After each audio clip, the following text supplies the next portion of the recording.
I think that all of Ron Paul's support right now would be registered Libertarians as opposed to registering Republican to be able to support Ron Paul. When that goes away, are those supporters going to identify themselves first as Ron Paul supporters, or are they going to identify themselves as Republicans? I think they're going to identify themselves as Ron Paul supporters. And would you gentlemen agree? I think what Ron Paul was trying to do when he went to the Republican Party was try and bring some of those fringe right supporters over with topics like the war on drugs or military spending overseas or just the general spending on both sides. And he really talked about both parties as you did. So I think that's what he went into the two, and called himself Republican. And he stayed Libertarian. I don't know if he would have had as much success. I agree. No, I agree.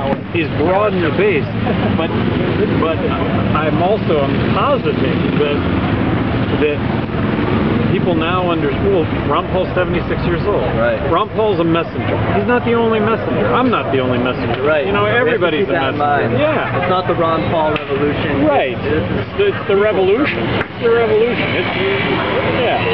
I think Ron Paul really hasn't moved. I think the country's just moved closer to him, in terms of the general beliefs. Now the question is, what about Rand Paul? Do you think Ron Paul has remained a Republican because of the chance of Rand either getting a presidential or vice presidential nomination in, let's say, the next 8 years?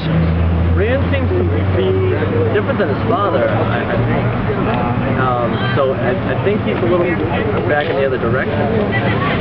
His views on foreign wars and Israel.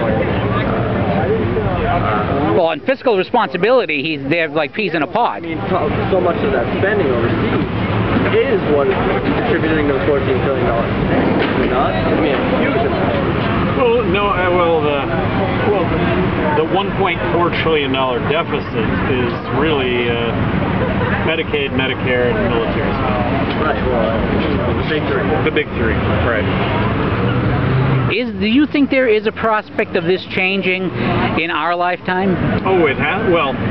or will just economics force it to change? Well, there's going to be the government's going to collapse. We're going to experience a monetary collapse. The dollar won't be worth anything. If we don't experience a monetary collapse, you know, $100 is going to... What we buy today for $100 will be able to, it'll cost us $500 in this collapse. Just overnight. I mean, that's a monetary collapse. A whole lot more money chasing the same goods and services. All right, guys, we're gonna get out of here. Well, thank you all very much for your time. Oh, not at all. Not at all.